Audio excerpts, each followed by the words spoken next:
Well, hello, everybody.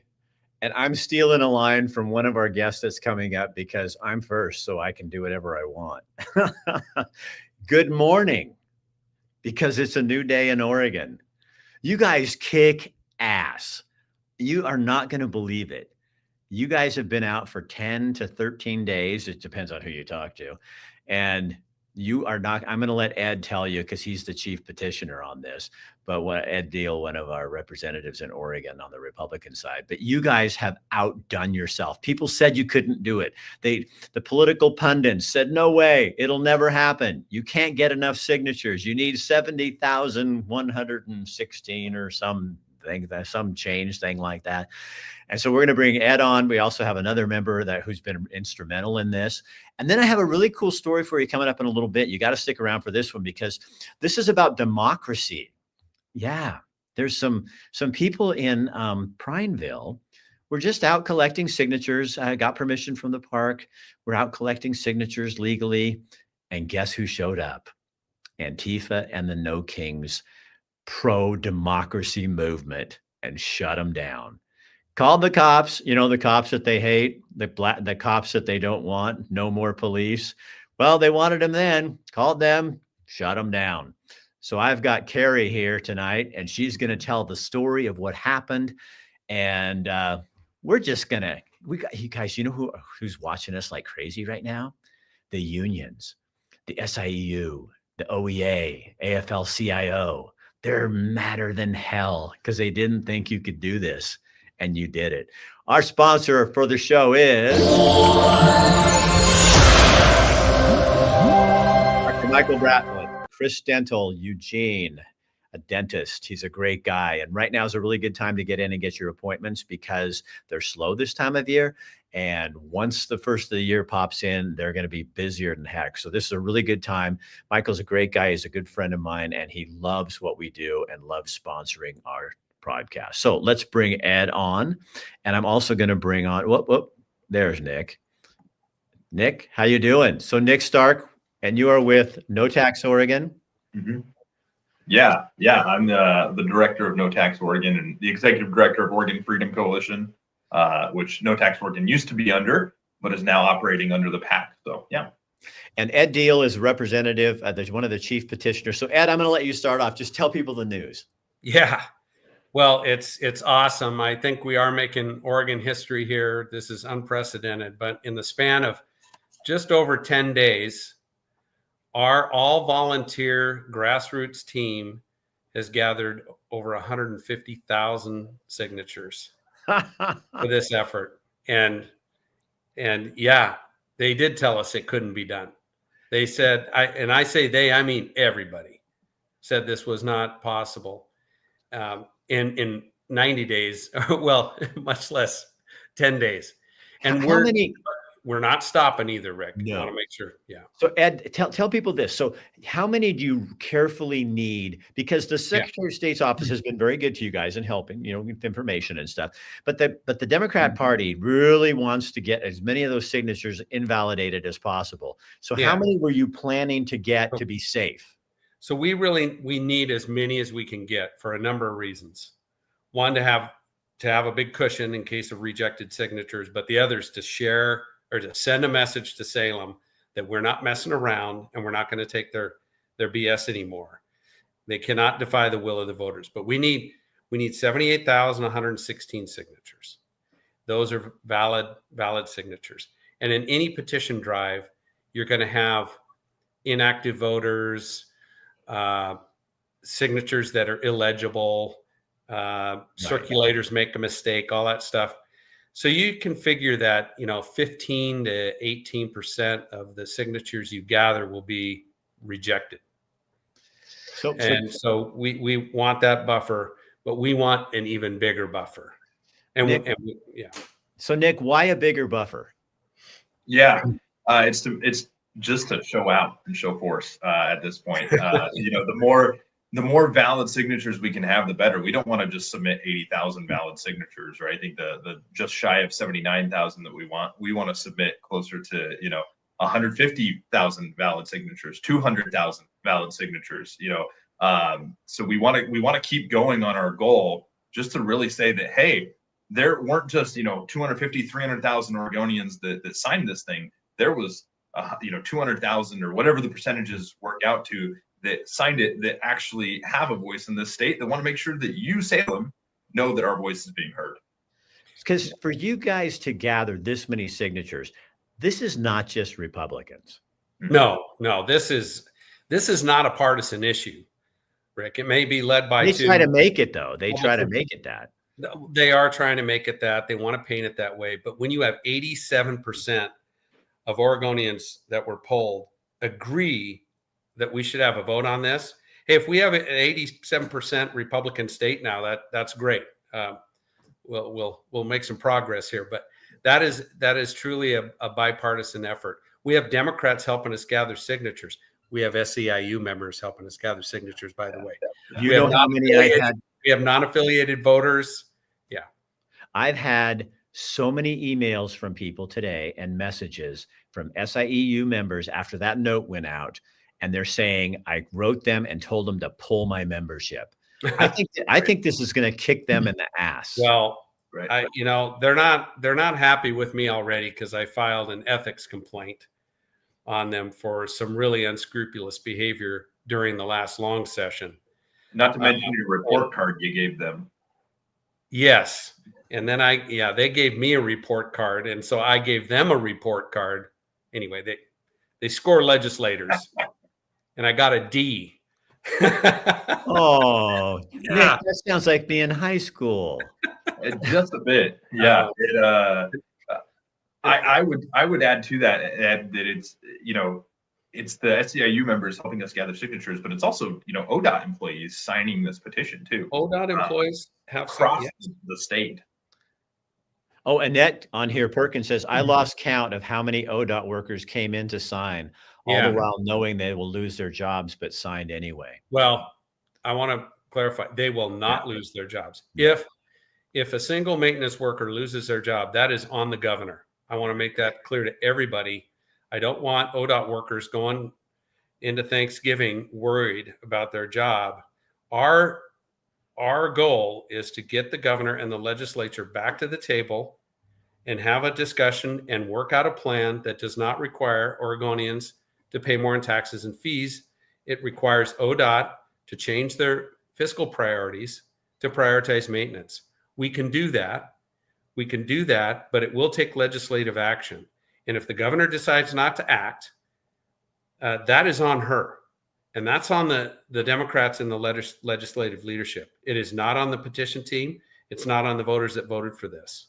So what's the next step in the process? Nick or Ed, either one can answer this. So if you gather the signatures by December 30th, well, you will, but then what happens? Kind of when do they validate them? When does it come up? When do you get it on the ballot? Kind of give people, I've had a lot of questions about that today. Yeah. So what'll happen there is once they validate the minimum required number of signatures, then these elements of the bill go on hold. They cannot be enacted. So the four elements we're referring, the gas tax increase, registration fee increases, title fee increase, and the doubling of the statewide payroll transit tax, they can't go into effect until the voters have a say. And when will they have a say? November 2026. Okay, along with the midterm. Yeah, and that's in the general election. Oh, okay. 26. And that was a decision that the petitioners get to make when we submit our referendum petition. So what will go up in terms of price? What's still in this bill that you guys didn't put in this petition? Yeah, there's a few things in there. For one, the bill repeals almost all the tolling language in existing statute that was put in 2017. All the 2017 language goes away, which is something that most Oregonians would agree with. So we didn't want to reverse that. There's also language in there that gives that the truckers have fought for years. Yeah. It basically gives them parity in how much they pay for the roads. So the fees and taxes that are charged for light vehicles have to be commensurate with the the use of the roads. Same with the heavy trucks. And so that's been a little out of whack. So there's language in there to bring parity, which our Constitution requires. There's a few other things in there. It gives the governor hiring and firing authority for the director. While I disagree with our governor on a few things, quite a few things, I think that's authority the governor should have. Right. Yeah. So that's just a sampling of the things that we felt, we don't want to repeal the entire bill. So Nick, with your group, tell me what you're thinking on this, because you're kind of a new face for me. Yeah. So Oregon Freedom Coalition just generally is very pro-tax reform. One of the goals I always say, my license plate has been no tax since the beginning of the year, because I come from a world where, that's what I've worked on for years and years, is tax policy, tax reform.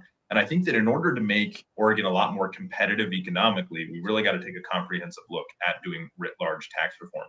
I think this is the first step in that. This is, being able to swat down a bad tax increase, bad fee increases, all that sort of thing, really sets the stage for opening the conversation on things like income tax, things like, the estate tax, I know is a big one that's come up, but also things like all the fees that go up just unnecessarily, that pop up left and right with a simple majority vote.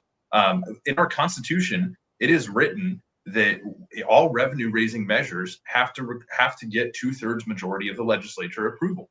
Right now, the courts have said, well, fees don't really count as revenue, which I think is bogus. So that's it gives us, it is. And we've seen this happen with progressive states all over the nation, where there's just been a redefining of what is actually tax, what is a tax, what is revenue. And I think that this sets the stage for us to really define what a fee is, what revenue raising measures are, and start to push back on a lot of these BS increases that just nickel and dime Oregonians left and right. I get a lot of people that ask, well, 6 cents increase, that's, per gallon, that's not really that much compared to what they were pushing. And it's like, no, it's not. But it is a lot on top of all the other things that we get penalized with. Right. Ben Roche just put this on here. Letuspaddle.com. I mean, paddleboards. Yeah. I mean, you're going to charge people to take their damn paddleboard, and if it's over 9 feet out into the water. I mean, good Lord. And my dad died. We had a house there in Oregon. I live in Montana. There is no estate tax. I got taxed up the yin yang. For you guys, all of you people who haven't had anybody die that you're getting money from, find out how it feels when you're getting an inheritance and you find out that the state of Oregon is ripping you off and taking a huge chunk of it. Other states don't do that. Not all states do that. It's not normal. And your parents left it to you, not the fucking government. I have some feelings about that one. Do you have some feelings about that? I have some slight feelings about that. There's nothing more indignant than for somebody to die, and then you find out that their money, some of their money is going to fund the fucking state of Oregon, when it should be coming into your siblings and yourself and onto your grandchildren. That's what it was meant to do, instead of funding some stupid ass program, climate change bullshit. Our estate tax is the most punishing, I think, of any state, our death tax. Yeah. And there is an initiative petition by Rep. Mannix, which we fully support, to raise that threshold. I don't remember the details of that, but it'll be a significant change. It'll bring it back in line with most other states, is what it'll do. Well, bringing it in line with most other states, I'll be honest with you, is just eliminating it. I mean, estate taxes are so bad and penalizing, and like you said, BS. It's that even California got rid of it. I mean, this was decades ago, but we have states all over the country that are recognizing this about the estate tax, about an income tax, even, and shifting away from the punishing taxes of the estate tax or the income tax and all these sorts of things. We're at real risk of falling behind. I mean, we're already way behind in our economic outlook. The organization I used to be with, the American Legislative Exchange Council, we put out economic outlook rankings every year, and bar none, we always landed in the bottom 10 because of how terrible our tax system is. I mean, we can, when we're competing against states like Florida and Texas and all these other states that have no income tax, or states like Idaho that are shifting that direction, Montana, which are shifting that direction.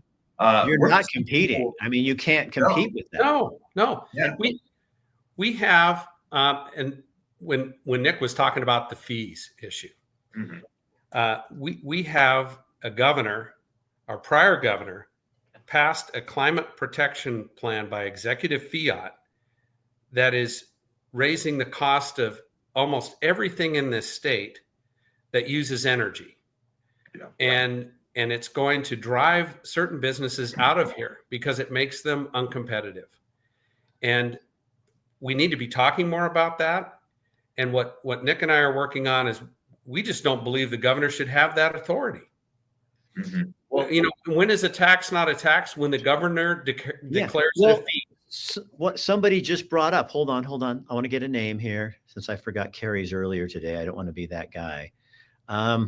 Sammy Larson says, didn't she just pass an executive order that has a gas increase in it, something for climate change or green energy? Well, yeah, that is not a tax increase. That is by executive fiat setting emission mandates, very aggressive emission mandates that are jacking up the cost of everybody's fuel. Now, how can she do that without even going through the legislature? Right. How is that possible? Is that constitutional, Nick?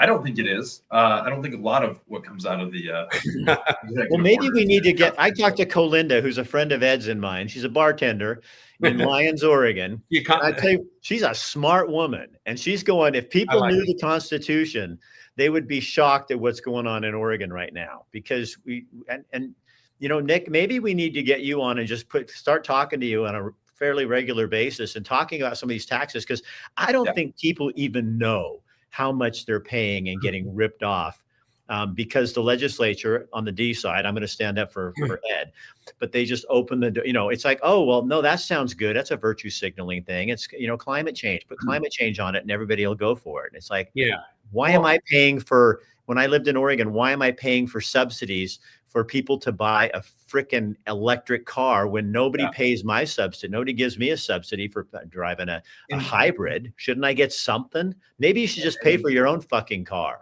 Yeah, you're exactly. You were fired up today, Rick. Yeah, I am like, because Oregonians are moving, and it's like I just want this. I see headway. This is like the most exciting day I've had since I moved from Oregon, and it's like.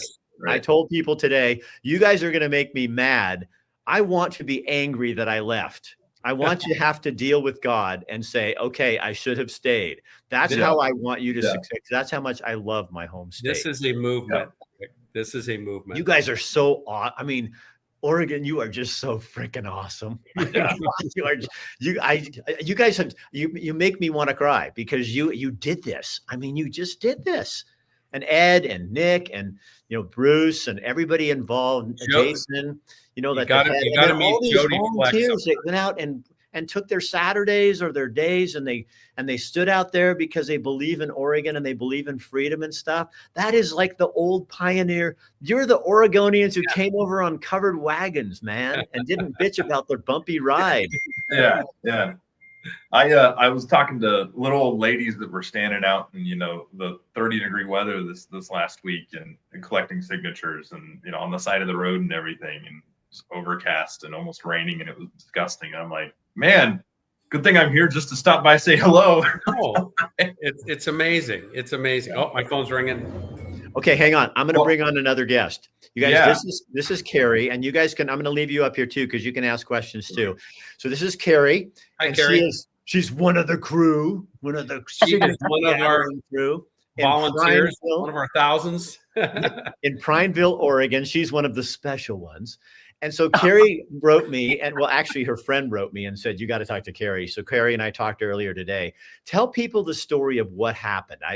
And I'll throw in some questions. And I know you can't hear as well as the other guys can, but go ahead and go. Well, we were out in Prineville on Saturday doing the Sign Across Oregon. And Seth Crawford and myself and his two daughters, we set up at 10 o'clock at Pioneer Park. And probably an hour in. To do that, right? What's that? You called in and got permission to do that. Yes, Kara, our captain of the Crook County called in to make sure it was okay that we signed or that we sat out at Pioneer Park. And Seth was like, take pictures, post them on Prineville Information. So we did. And within probably 40 minutes, this older couple show up and we start reading their signs and it's their Antifa.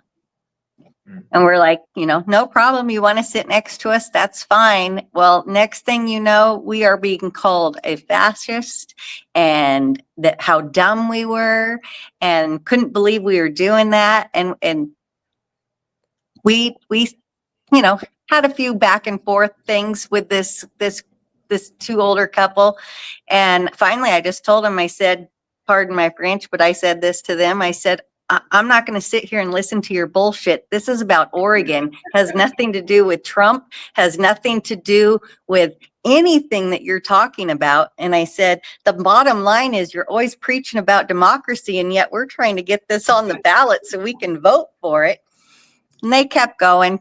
And then next thing we know, the No Kings rally showed up and we had people surrounding our table and, really grilling me. Really came after me a little bit more than Seth Crawford. And I kept telling him, I said, if you want to pay more taxes, don't sign it, but you could actually sign it and vote either way. And the guy says, well, I drive an EV vehicle. And I said, well, that doesn't matter. Your DMV fees are going to go up. And he kept asking. I helped you buy that stupid EV vehicle. Yeah. And he just kept going. And finally, he would not step aside for an answer. And Seth Crawford finally had to tell him, he says, if you're not going to sign the petition, we had a line of people wanting to sign the petition.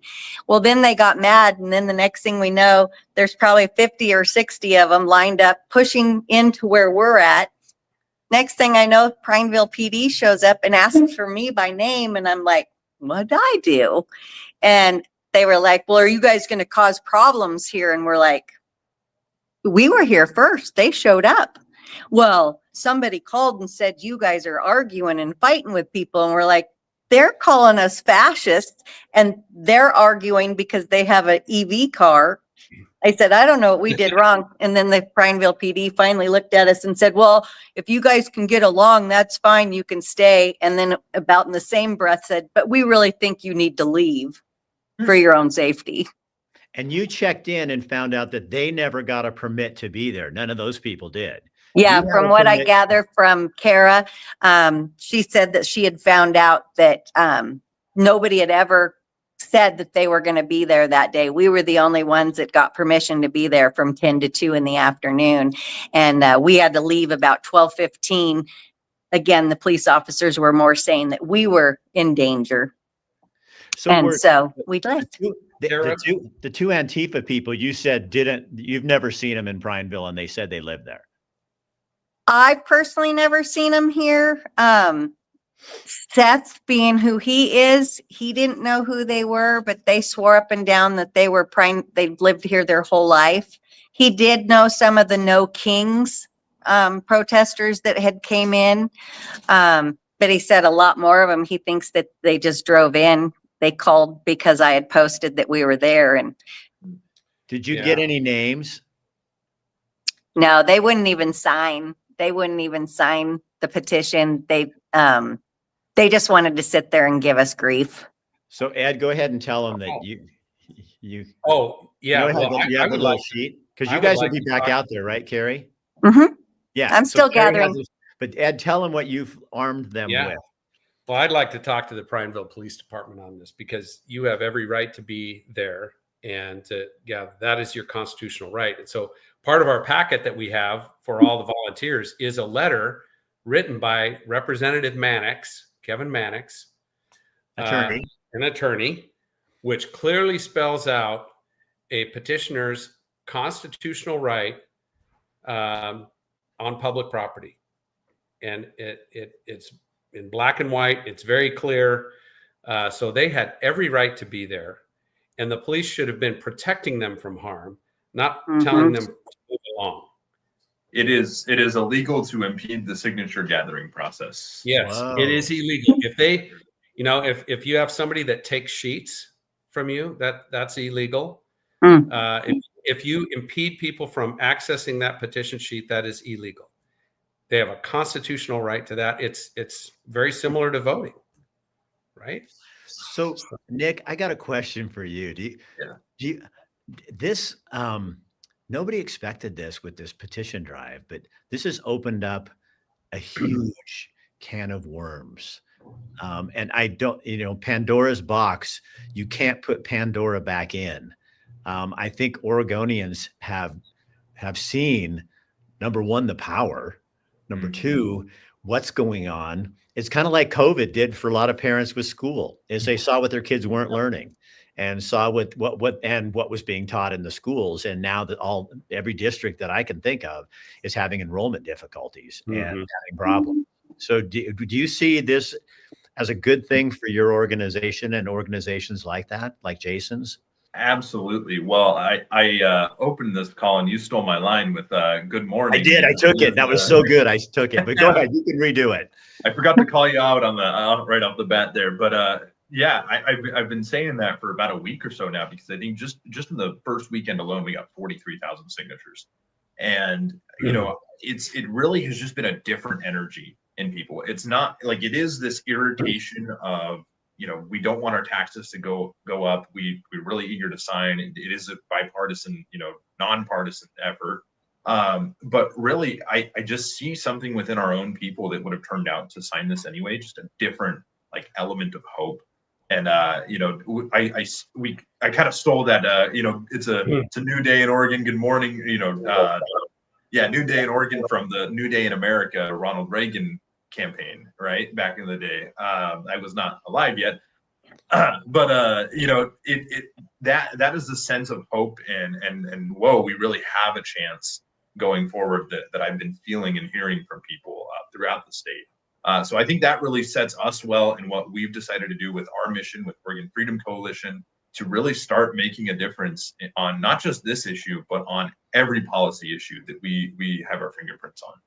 So how can people find out more? Do you guys have a mailing list that you send stuff out with, Nick, or something? Because I think a lot of our viewers, I would really like to get them connected with you, because the biggest thing I hear is, how do I get informed about this? I mean, they watch my stuff and they see what I'm doing and they go, well, how do you know this? And I said, you connect yourself with people. But you guys seem to me like that you'd be a great resource for folks. Yeah. So two ways. If you want to stay updated specifically on the No Tax Oregon and the initiative, the referendum process that's happening right now, there's notaxoregon.com, notaxor.com. There's a form on the front website. It's really just, are you interested in signing the petition form? If you already signed, you go ahead and just fill it out anyways. That gets us your email, so we can get you, looped in on our mailing list. That's what I'm trying to say. And the other piece is go to OregonFreedom.com. There's a box there where you can sign up for our newsletter for Oregon Freedom Coalition. That helps, same thing, gets you involved with our newsletters for Oregon Freedom. And then the other thing is on social media. We have Oregon Freedom Coalition on Facebook, Instagram, and X. And then we have No Tax Oregon on Facebook and X as well. But really, if on the bigger picture, Rick, if people are interested in taking our state back and figuring out what the next, what are we going to do next, go to OregonFreedom.com. Okay. To go and sign up, because I want my state back.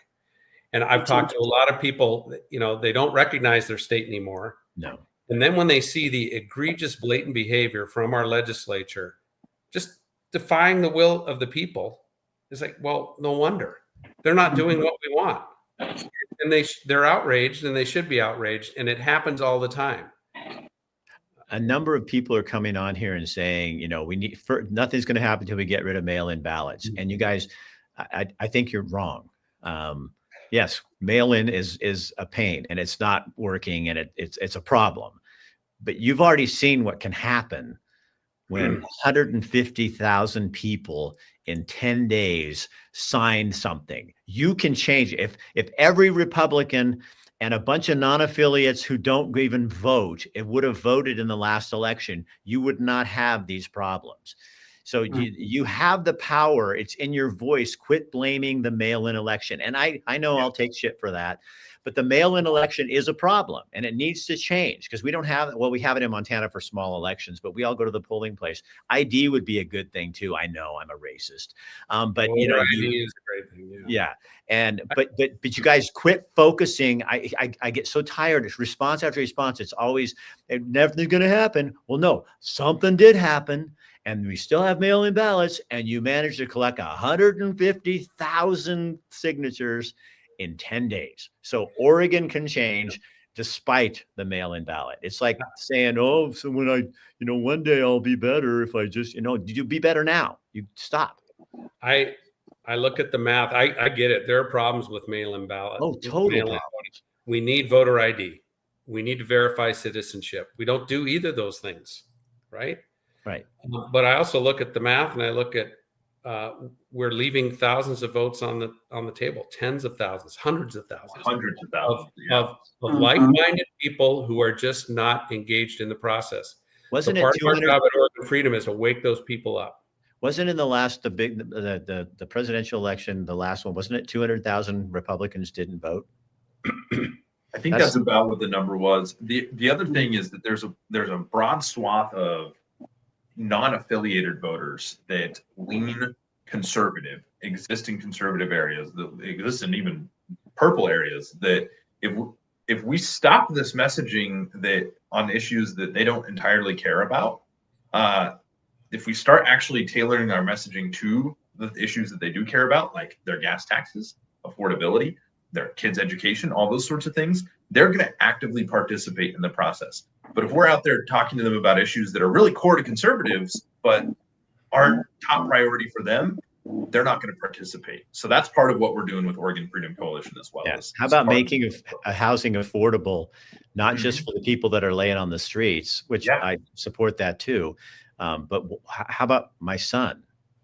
You know, one of my kids who can't afford to buy a house and he's 35 years old. I mean, and that is a huge problem in this country. I just listened to Nikki Haley's son on a podcast with Tucker Carlson talking about young men feel disenfranchised from the Republican Party because they have none of the same values as the Republican Party. So it's time that the Republican Party start paying attention to these key issues.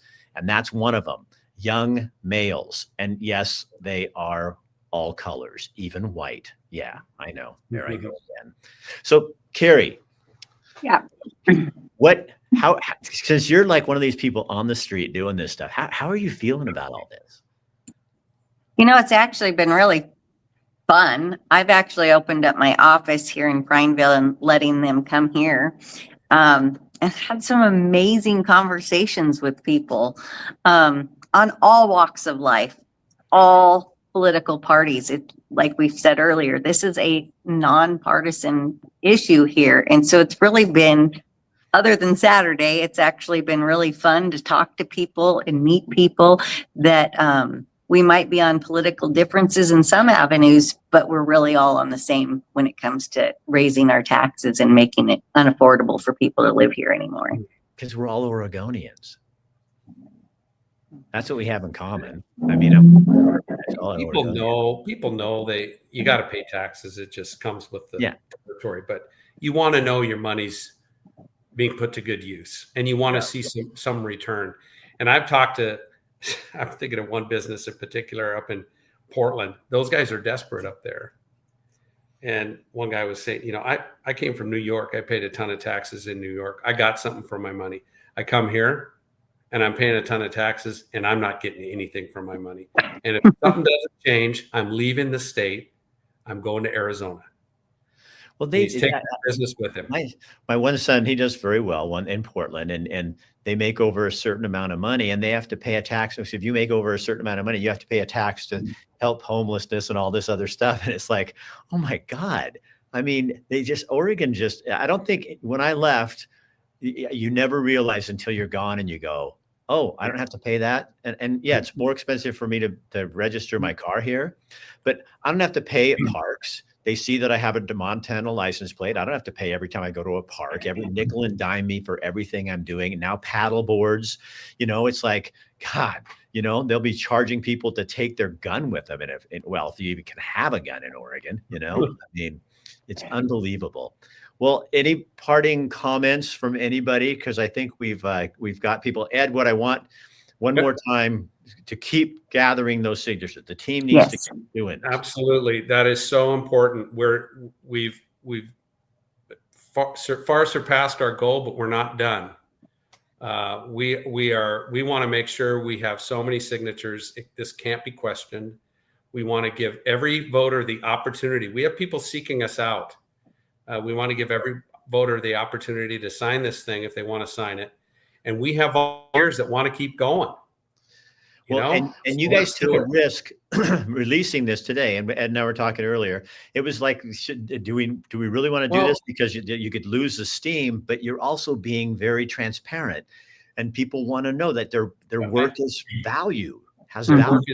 And I really pushed to release the numbers. Nick did too, for a number of reasons. We are doing things differently with this initiative, and we're winning. Okay, but we had so many volunteers that they put their life on hold. Yeah. And I mean, committed, and their commitment started before we gathered signatures. We were organizing teams, right? So this has been a while. I wanted them to know that they're part of history, that they're making a difference. So they can go to Thanksgiving dinner and go, yeah, I'm winning. Yeah. I'm doing something good. So we're winning. You have something. Oregon has something to be thankful for. Yeah. So they had something to be thankful for. And that was really important to me to make sure that they felt that. And I also think that voters want to be part of that. I think voters are going to say, yeah, man, let's send a message. Yeah. I'm tired of this BS coming out of Salem. Let's send a loud and clear message. Let's pile it on. So Ed, just to clear up the so for Carrie, how does she connect with the police and tell them what they were doing was not correct? Well, I'm thinking about, Carrie, maybe you and I can talk later, but I would like to call the police department and maybe we talk to an attorney. But I think at least the police need to know. To educate them. I'm not a lawyer, I'm an engineer, but it sure sounds like they were out of line. The big thing I'll say, it did end when I came back through 45 minutes later, they had disbanded everything. They were all gone. Carrie, when I was in the news, Carrie they were there to hassle you. Mm-hmm. When I was in the news business, you would have, as soon as the news camera showed up, all the protesters started getting active and doing stuff. And as soon as you were done, they all started. I went to one. I'll tell you a really quick story. This is just funny. It was a PETA protest, People for the Ethical Treatment of Animals, or Please Eat the Animals, as my photographer friend used to say. But PETA, and the lady was dressed in a clear plastic outfit, kind of a nude, you couldn't see anything, but it looked like she was nude underneath. And then she had leather pumps on. So I walked up with my camera and we walked up. And she's saying, this is wrong and people shouldn't be doing this. And I raised my hand. I said, excuse me, are those leather pumps that you have on right now? And she said, yes. And I said, thank you. And we packed up the camera. We started walking away. She goes, what are you doing? I said, you're a phony. And she goes, fuck you. Whatever, you're not getting on my channel tonight. And I walked away. My producer was so pissed at me. She was not happy, but I said, I am not putting somebody on when this is just a dress up thing, a joke.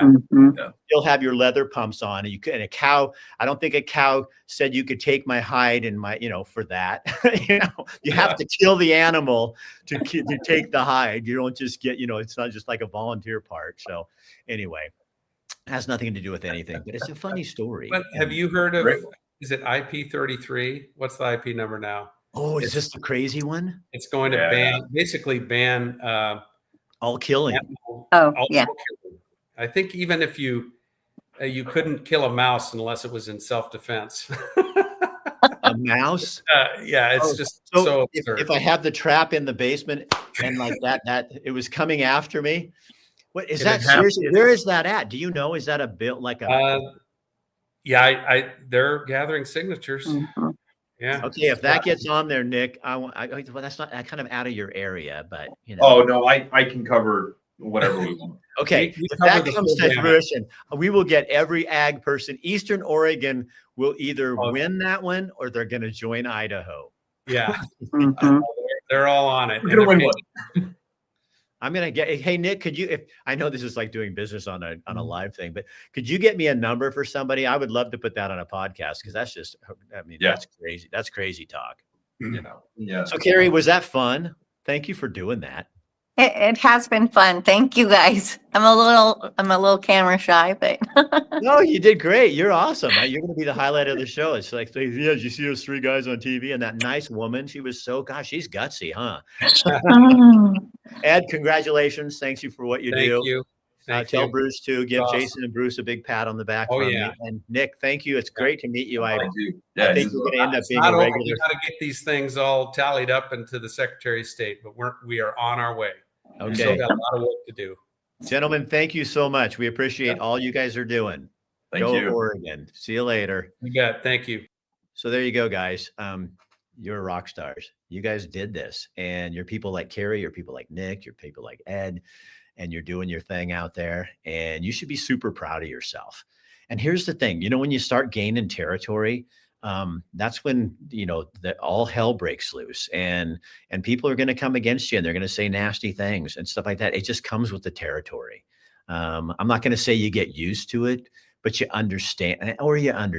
I don't know what you do, but I think you understand that the truth is so powerful and sets people so free that you just don't care anymore. So, yeah, congratulations. Happy Thanksgiving. I'm taking the next few days off. I'll be posting some stuff on my page as always, from a little town called Red Lodge, Montana. You're going to love it. It's like picturesque and it's supposed to snow, being with one of my kids and my wife. So we'll be there. But we'll be back next week. I already got a round of shows for next week and you're going to love them. So our show, in case you guys are new, because we've got a lot of people on here, we're 4:00 usually on either Monday, Tuesday, Wednesday, and Thursday. Usually at least 2 or 3 of those days. We never have it planned but it's always 4:00 Oregon time on usually Monday, Tuesday, Wednesday, or Thursday, and sometimes 2 or 3 of those days, sometimes all those days. All right. Oregon, you have something very much to be thankful for. Happy Thanksgiving. I can't wait what you get to see what you guys are going to get for Christmas. All right. See you guys later. Oh, share this on your page if you would. That kind of helps me with what I do for my business. If you just kind of take that, share that right on your page so people can see and put something from yourself on there as well. All right. We'll see you later. Good night. God bless you.